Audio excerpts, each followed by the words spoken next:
Ouais, ils font des très belles cascades, Borsalino.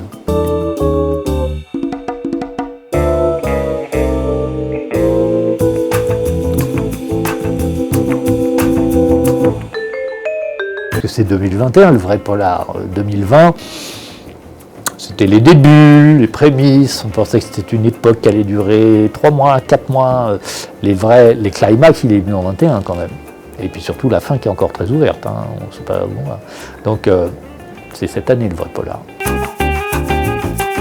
On m'en fout un peu, j'ai des GSE quand c'est le bureau des légendes, la CIA, quand c'est les 3 jours du Condor, oui. Le cinéma américain sur la CIA, c'est quasiment un sous-genre. Le petit lieutenant, oui. D'abord parce que je trouve le film très réussi, que j'aime beaucoup Xavier Beauvois qui est un ami, que j'ai joué dedans, même si ça a été ma seule apparition et que je ne rejouerai plus jamais dans un film. Je jouais un médecin légiste et je me suis retrouvé à jouer une scène entière devant Nathalie Baye où j'avais une page de dialogue, etc. Mais c'était un des pires cauchemars de ma vie.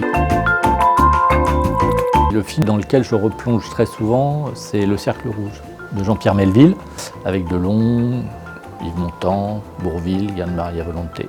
Voilà, c'est un des films qui m'a donné envie de faire du cinéma, que j'ai vu quand j'avais 10 ans, au cinéma.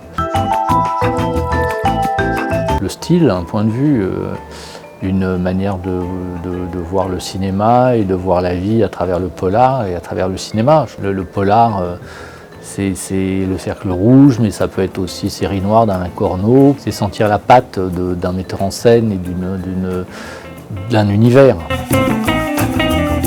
Je pense à Fanny Ardant dans Vivement Dimanche, qui était une comédie policière, mais tirée d'un polar, mise en scène par Truffaut. Je trouve qu'il y avait une sorte de quintessence comme ça de l'héroïne de polar, vue sur le ton de la comédie.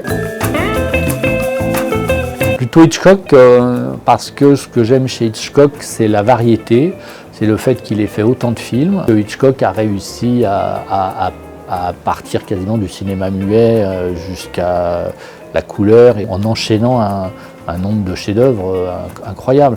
Donc je suis plus frappé par la qualité qui, quand elle s'associe à la diversité et à la quantité.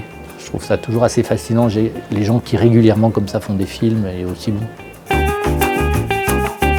Lynch, il y a des moments de fulgurance incroyables, que ce soit Sailor et Lula, Elephant Man évidemment. Après, il y a des choses moi, qui me fascinent, mais presque comme de l'art contemporain, c'est-à-dire que ces derniers films, ça ne me touche pas, mais ça me fascine un peu. Fincher, je trouve qu'il y a des choses très très réussies. En mise en scène de cinéma, je trouve que c'est très très balèze quand même. Et la série Mindhunter qu'il a faite, c'est très très réussi.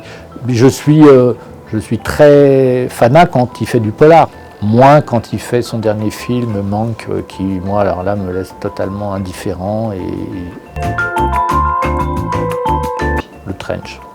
Je porterai le Borsalino mais en casquette, pas en chapeau. Ils font des très belles casquettes Borsalino. J'ai eu la chance une fois d'aller dans la boutique à Rome, Borsalino, Louis Garrel qui m'avait donné l'adresse, je suis allé voir et je me suis acheté une très très belle casquette.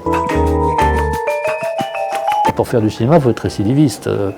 C'est remonter en selle quand on tombe, c'est faire des films, en réussir certains, ne pas en réussir d'autres, faire un succès, ne pas faire de succès, ne pas se faire détruire par un succès, ne pas se faire détruire par un échec, parce que des fois les succès font plus de mal que des échecs. Les cinéastes sont des vrais récidivistes. Ouais.